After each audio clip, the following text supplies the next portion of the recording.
Hello everyone, সবাইকে জানাই শুভ মকর সংক্রান্তি। তো সকাল সকাল ঘুম থেকে উঠে পড়েছি। এখন যাব স্নান করতে। স্নান করে ঘরের পুজোটা সেরে নেব সকাল সকাল, তারপরে খাবার বানাবো। তো চলো এখন স্নানটা সেরে নিই, তারপরে কি করছি না করছি একটু একটু করে তোমাদের সাথে শেয়ার করব। আর আজকে পিঠে পুলি খাওয়ার দিন, তো সবাই কেমন পিঠে পুলি খাচ্ছ কমেন্টে জানিও। তো চলো আমি এখন যাই, দেখি আজকে কিছু বানাবো কিনা, সেটা এখনো ডিসাইড করিনি।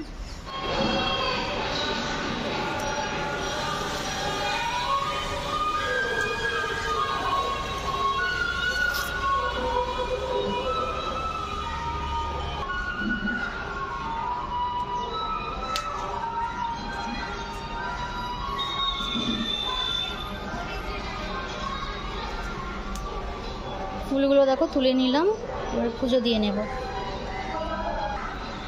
গাছের ফুল দিয়ে পুজো করতে ভীষণ ভালো লাগে।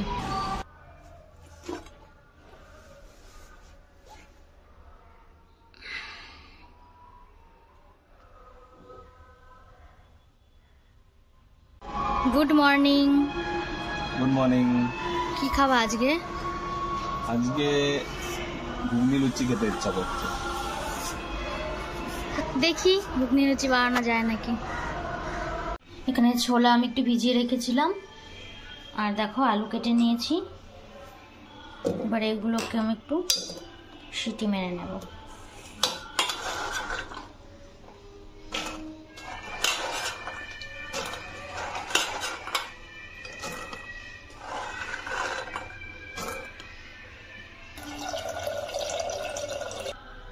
এর মধ্যে একটু দিয়ে দিচ্ছি নুন।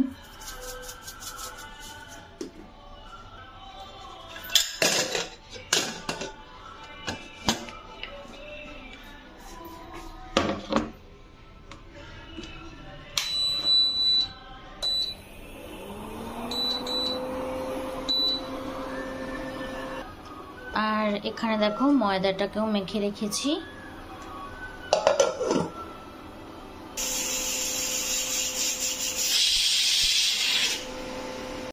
তো এখন মশলাটাও করে নেব।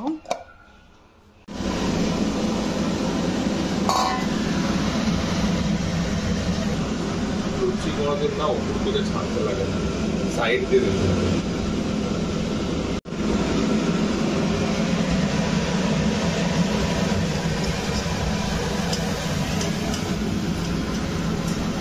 লুচি বানানো হয়ে গেল।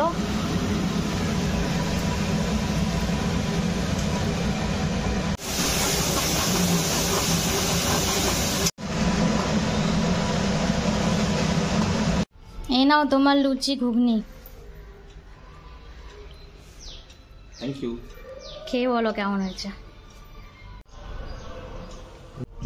কেমন হয়েছে? দারুণ। Thank you. খাওয়া দাওয়া করে নিয়ে এখানে আমি একটু পিঠে ভাজছিলাম মকর সংক্রান্তির জন্য। তোমরা কারা কারা পিঠে খেলে কমেন্টে জানিও, আর কি কি পিঠে খেয়েছো সেটাও কমেন্টে জানিও। আর আমি বেশি কিছু পিঠে বানাইনি, আমরা থাকি দুজন মানুষ, সেই জন্য বেশি পিঠে বানিয়ে লাভ নেই, কারণ আমার ঘরে খাওয়ার লোক নেই। সেই জন্য আমি 2 রকমের পিঠেই বানিয়েছিলাম, আর আমার এই পিঠেগুলো খেতে ভীষণ ভালো লাগে। আর আমাদের এখানে ভাইজ্যাকে কিন্তু খুব একটা ঠান্ডা নেই বললেই চলে। পিঠেটা আমরা ঠান্ডার সময় খাই, কিন্তু এখানে যেহেতু ঠান্ডা নেই, তো যাই হোক এখন যেহেতু খাওয়ার টাইম, সেই জন্য বানিয়ে নিলাম। তোমাদের কেমন লাগলো কমেন্টে জানিও। ভিডিওটি ভালো লাগলে একটি লাইক করে দিও, আর আমার পাশে থেকে আমায় অনেক ভালোবাসা দিও। তো চলো আজকের মতো ভিডিওটা এখানে এন্ড করছি। Bye bye.